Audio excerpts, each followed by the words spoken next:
조갑제 TV 시청자 여러분, 오늘은 세계사 산책을 하겠습니다. 맘루크라는 일단의 이 군인들이 있었습니다. 맘루크 하면은 그 처음 들어보는 분들 많이 계실 겁니다. 그런데 이 중동 역사 또는 인도 역사 이런 것을 읽는다든지 현지에 가보면은 맘루크 같은 이상한 이름의 이 집단 이야기가 자주 등장합니다. 그래서 어느 순간 되면은 이거 맘루크가 뭔데 이렇게 유물에도 나오고 큰 건물에도 나오고 역사에도 이름이 나오느냐. 맘루크를 모르면은 중동 역사를 제대로 이해하지 못하게 되겠구나 하는 깨달음에 도달을 합니다.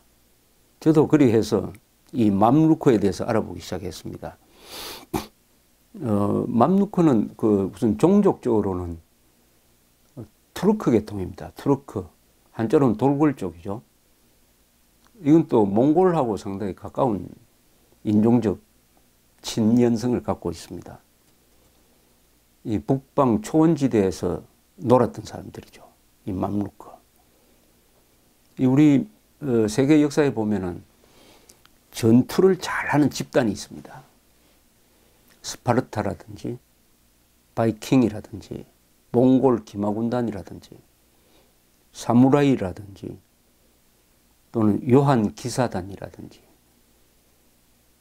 오스만 터키의 그 친위대였던 예니세리라든지 프랑스의 웨인 부대라든지 이런 용맹한 전사 집단, 그 반열에 꼭 들어가야 될 게 이 맘루크입니다. 이 맘루크는 이 종족은 어디서 살았느냐 하면 흑해와 카스피해 북쪽 초원지대에서 활약하던 이 투르크 계통의 기마민족 출신들이었습니다. 이 맘루크란 뜻은 소유물이다 하는 뜻입니다. 소유물. 이들은 원래 노예였습니다. 이 9세기에 이슬람 세력이 대팽창을 합니다. 사우디아라비아에서 일어나가지고 중동을 점령하고 드디어 이란을 점령하고 하는 과정에서 이 맘루크 청년들을 노예로 사들여 와가지고 이 사람들을 군인으로 부렸습니다. 독립부대를 편성을 하고 특히 왕을 보위하는 친위대로 세웠습니다. 왜 그렇게 할 수 있었느냐면 이 사람들은 노예이기 때문에 왕에 대한 충성심만 있지 다른 데 눈치 보는 뭐 그런 연고가 없는 사람입니다. 그러니까 왕이 부리기는 참 좋아요. 귀족들하고 연계관계도 없고 토착 세력도 아니니까 오로지 왕에게만 충성한다. 이렇게 노예 전사 집단을 하나 만들었습니다.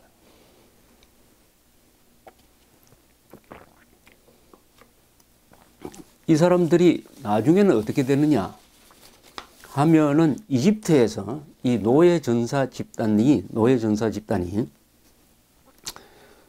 이 왕권을 차지하게 됩니다.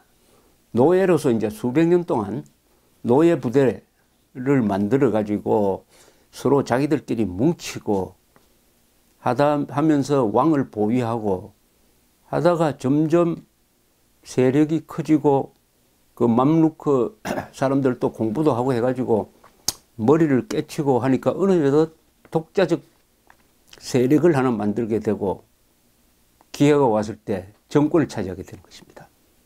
그게 이집트에서 일어났습니다. 맘루크가 최초로 정권을 잡아가지고 맘루크 왕조를 만드는 나라가 이집트입니다. 이집트. 그 연고를 보면 이렇습니다. 1249년 6월에 프랑스의 루이 9세가 지휘하는 제7차 십자군이 이집트의 지중해 연안 도시 다미에타라는 데 상륙했습니다. 이때 이집트는 아주 정권 교체기에 있었어요. 아유비드 왕조의 술탄이 죽고 권력의 아들로 넘어갔는데 나중에 그 부인, 그러니까 아들의 어머니한테 또 넘어가 버렸습니다. 이런 혼란 속에서 바이바르라는 사람이, 바이바르라는 이 이름이 아주 유명한 이름입니다.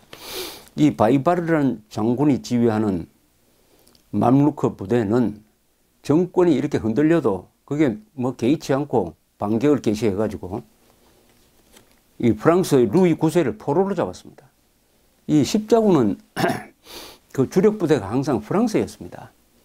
앞장서는 부대는 제1차 십자군 때는 노르만이었고요. 이 루이 9세 프랑스의 왕을 이 맘루크 부대가 포로로 잡아가지고 나중에는 돈을 받고 풀어줘 버렸습니다. 이렇게 정권을 어려울 때 홀로 이렇게 안정시키는 역할을 하다가 드디어 맘루크 부대장인 쿠투즈라는 사람이 왕권을 장악합니다. 그래서 바흐리 왕조라는 걸 만듭니다. 바흐리, 쿠투즈란, 이 발음이 좀 그렇습니다. 쿠투즈란 맘루크 노예 전사 집단의 왕이 등장해가지고 왕조를 여는데 이게 바흐리 왕조입니다. 이게 1259년의 일입니다.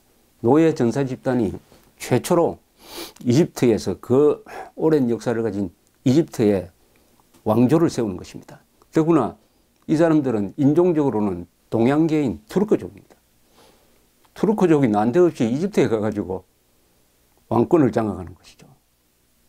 이 세계 역사를 보면 투르크 몽골족은 행동 반경이 너무나 넓습니다. 투르크 몽골족은 저 고려에서부터 뭐 아드리아해까지 여기 이집트까지 이렇게 영향력, 이 행동 반경이 이렇게 높습니다. 기동력이 있고 말을 잘 타니까.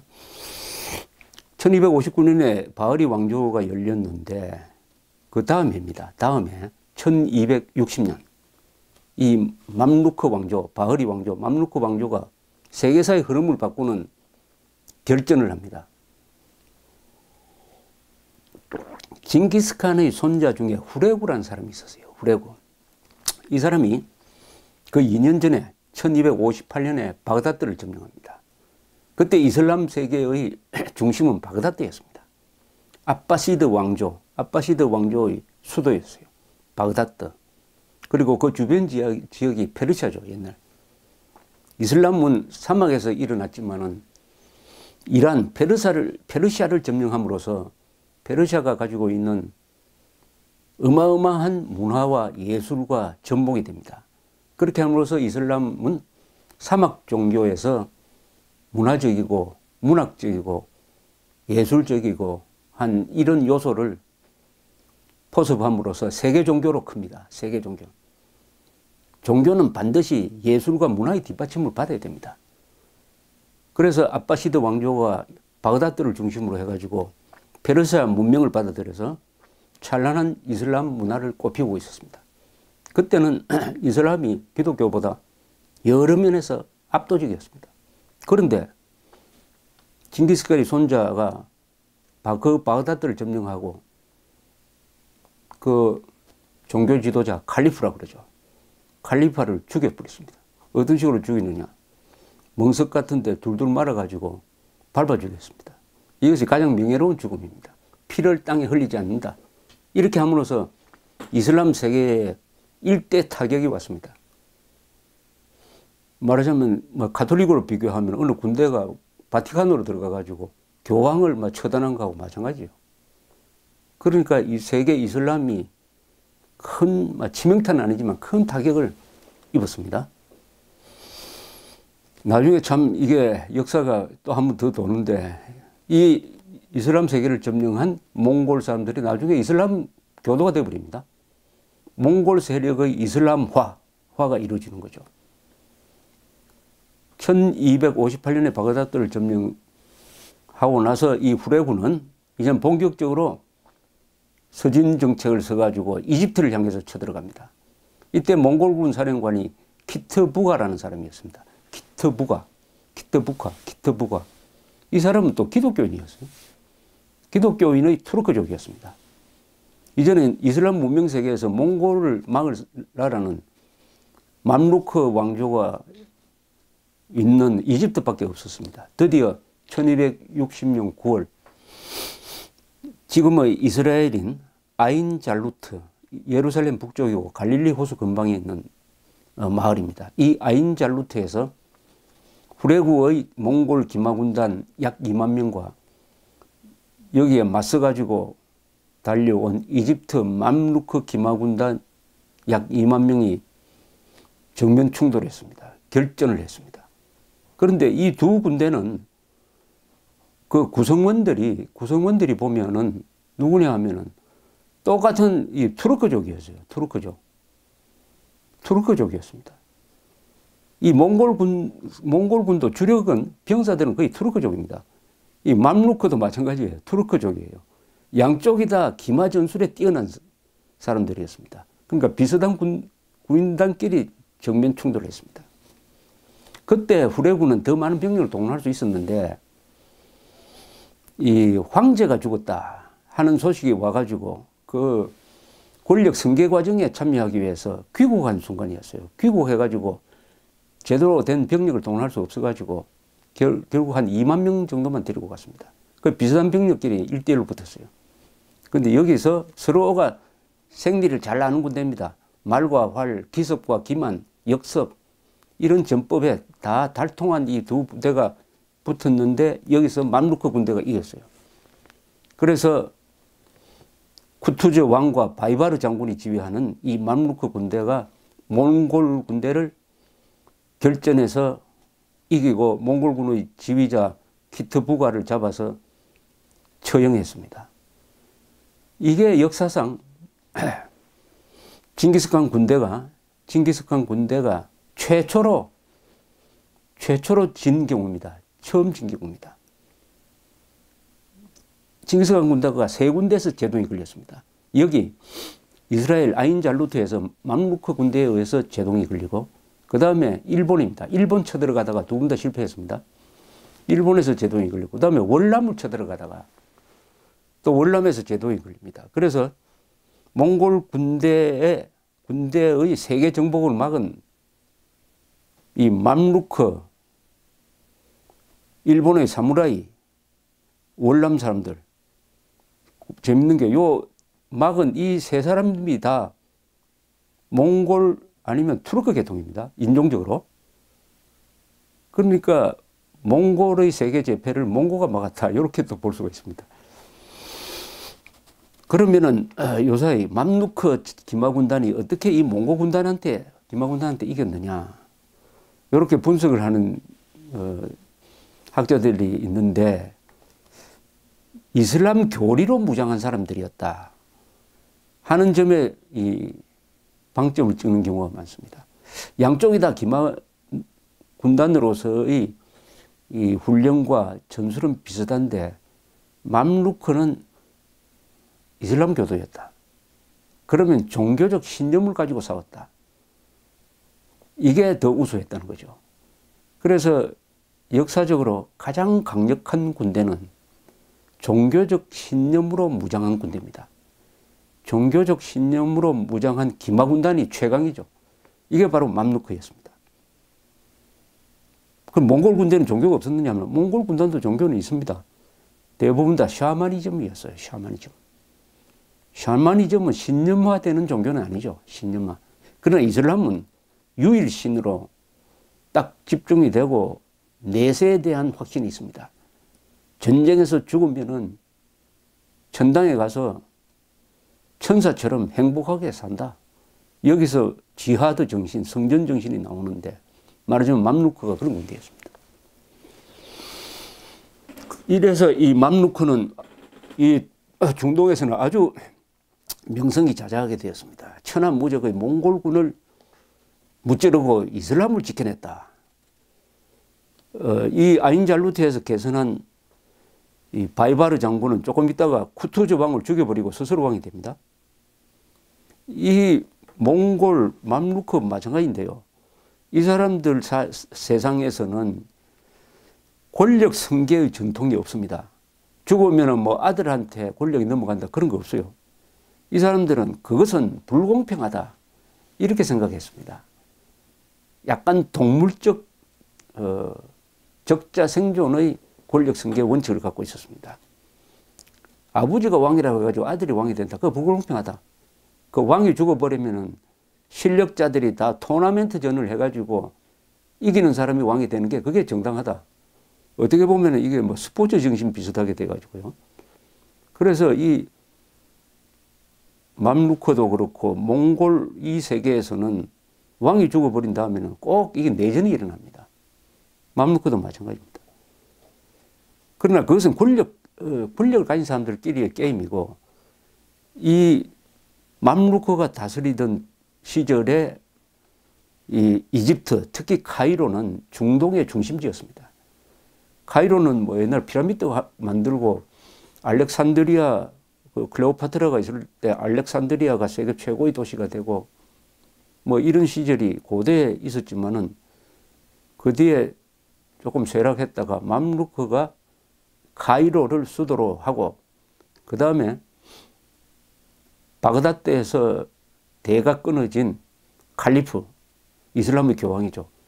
칼리프의 후손을 모시고 와가지고 맘루크가 그 칼리프를 모시면서 칼리프가 있는 곳이 이슬람의 종주국이다. 이렇게 된 거죠. 그래서 맘루크가 칼리프를 앞세워가지고 이제는 이슬람 전체의 종주국 행사를 하게 되는 것입니다. 그래서 이 맘루크 시대가 상당히 오래 갑니다. 맘루크 왕조 시절의 카이로와 이집트는 이슬람 세계의 문화적 중심이었습니다. 영토도 지금 시리아, 팔레스타인, 북아프리카로 확장이 되어가지고 오스만 터키가 등장하기 전까지는 이 이슬람 제국의 중심이었습니다.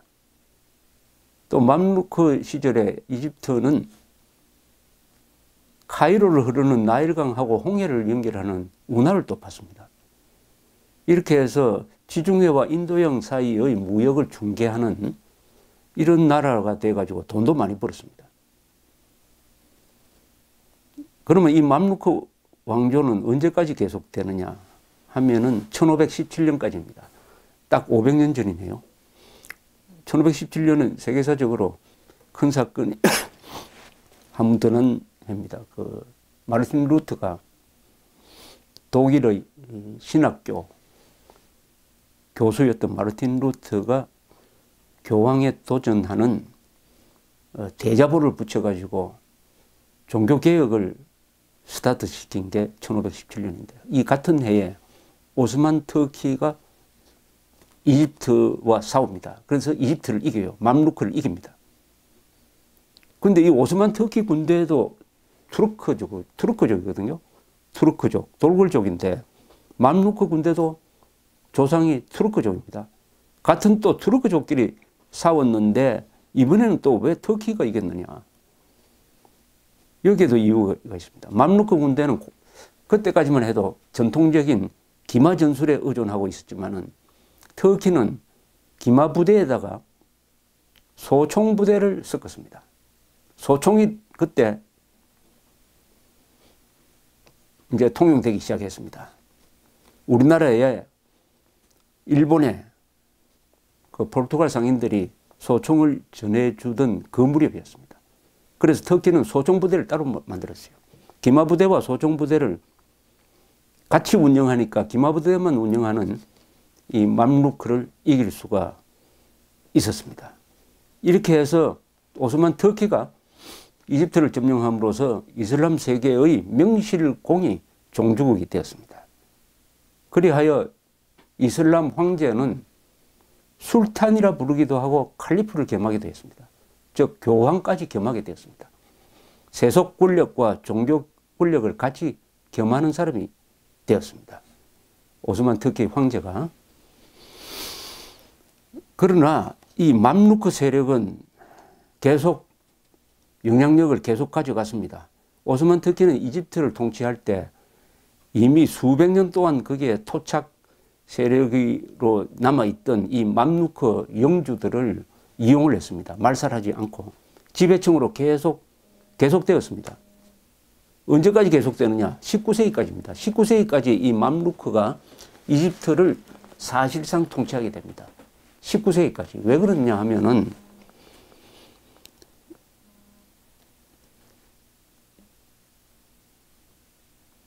오스만 터키는 맘루크의 귀족들을 이용을 하면서 일종의 간접 통치를 하고, 또 맘루크 왕조는 이 터키에 아주 용맹한 군사력을 제공하고 하다가 보니까 서로 공존할 수가 있게 되었습니다.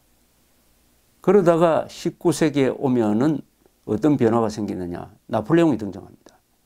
나폴레옹이 1798년 프랑스 국민군을 이끌고 이집트를 원정합니다. 이때 근대화된 프랑스 국민군을 맞아서 싸운 게 맘루크 기병이었습니다. 그때도 맘루크 기병이 있었어요. 포병과 이제는 프랑스 군대는 소총뿐만 아니라 포병을 갖게 됐습니다. 더구나 포병 전술에 뛰어난 천재적 소양이 있는 나폴레옹이 포병을 운용을 해가지고 카이로 근방에서 벌어진 이른바 피라미드 전투라고 합니다. 피라미드가 지켜보는 데서 전투를 했으니까 거기서 아주 간단하게 맘루크 기병을 제압을 했습니다.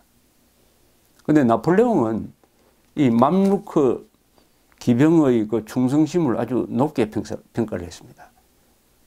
자기 경호원으로 맘루크 군인들을 썼어요.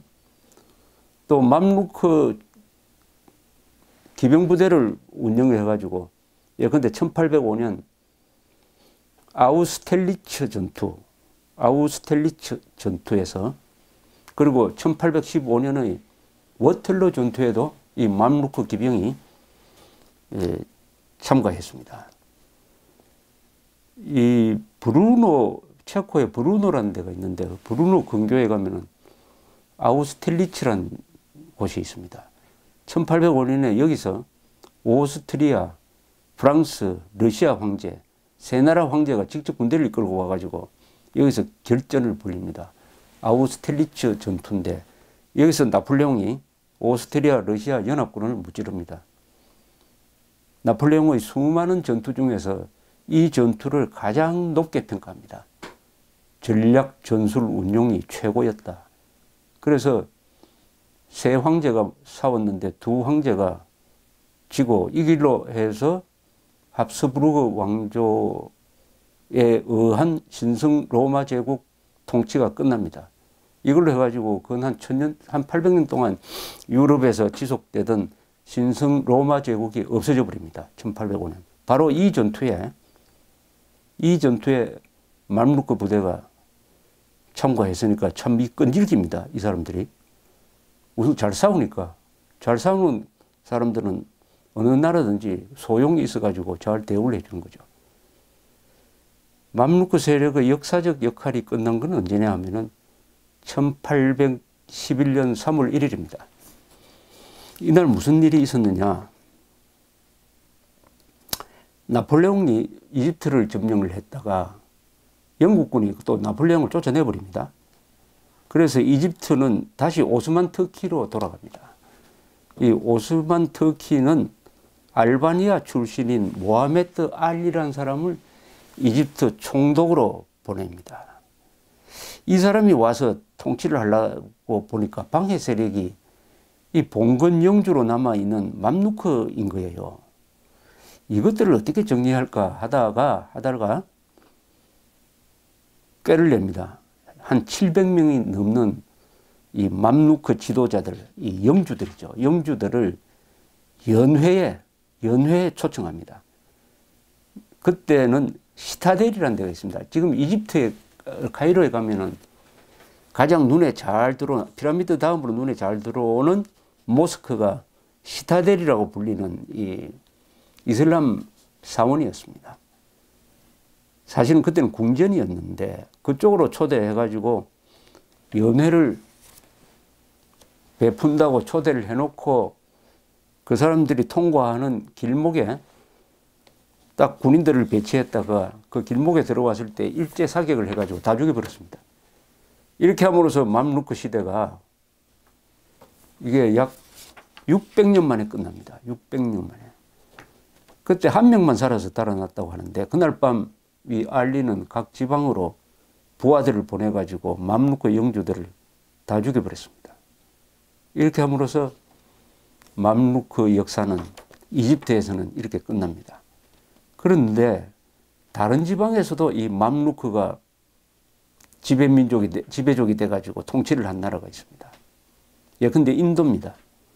인도는 1206년에서 1290년까지 이 맘루크 노예 전사들이 왕조를 만들어서 통치를 했습니다. 바로 이 기간에 몽골 군대가 인도로 쳐들어오는데 이 맘루크가 잘 싸워가지고 인도를 지켜냈습니다.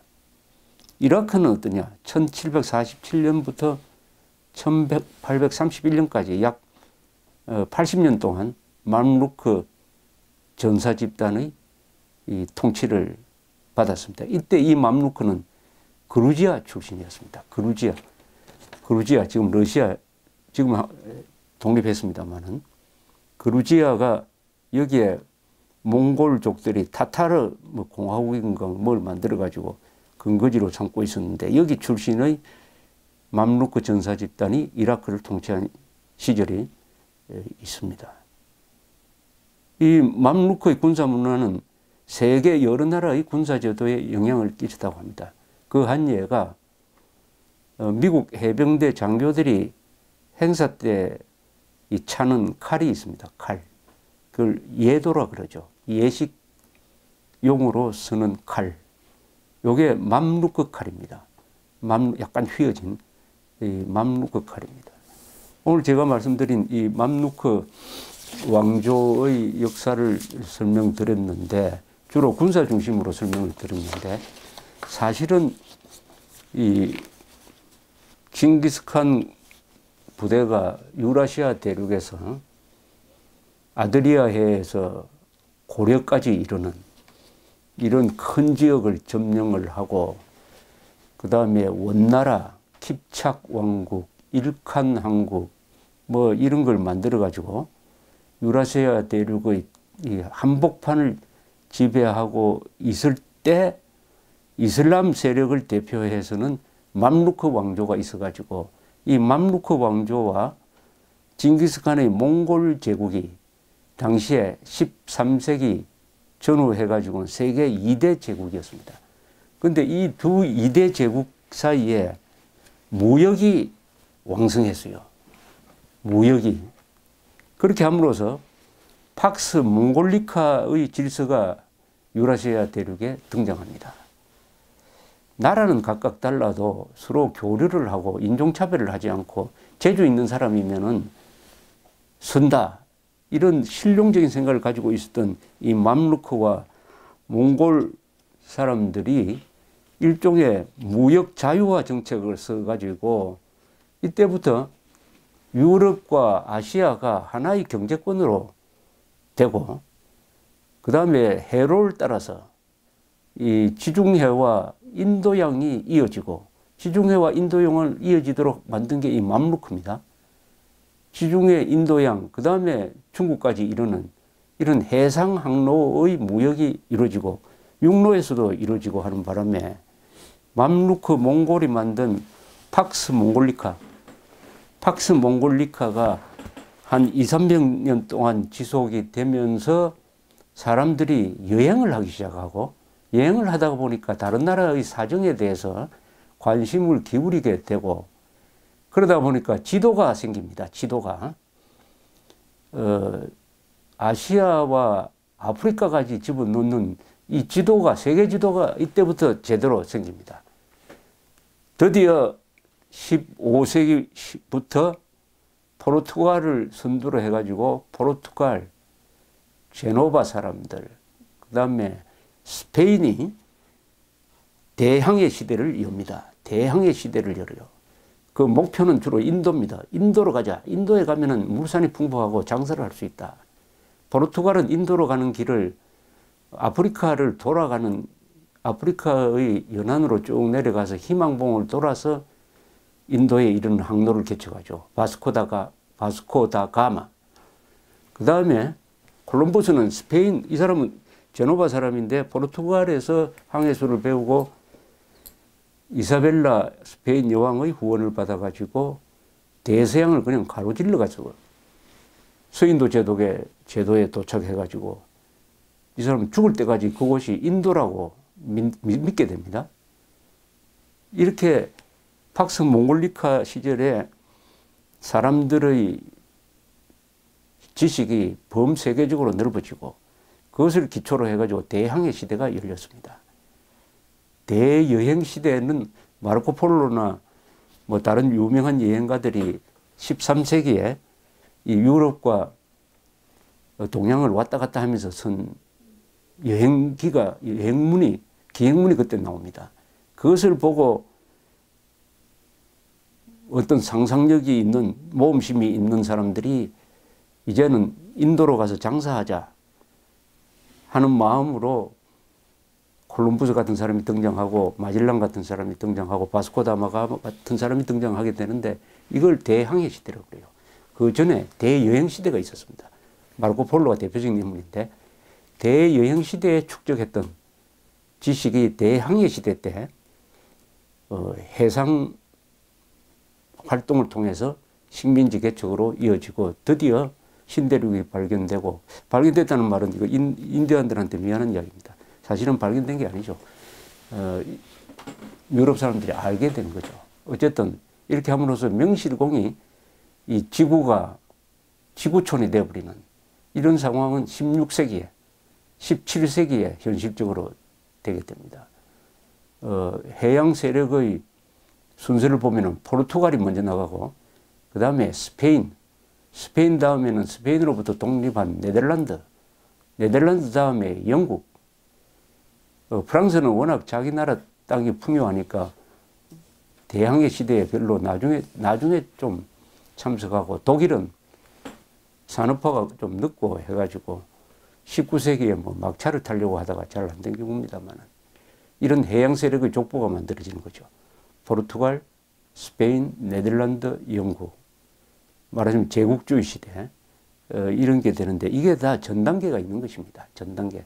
팍스 몽골리카 13세기의 팍스 몽골리카가 18세기 특히 19세기의 팍스 브리타니카 영국 지배의 평화의 시대를 엽니다. 팍스는 이 그리스 말로 라틴 말로 평화란 뜻입니다. 세계사에서 팍스가 붙는 경우가 팍스 브리타니카, 팍스 몽골리카, 팍스 로마나, 로마의 평화시대, 3대 평화시대입니다.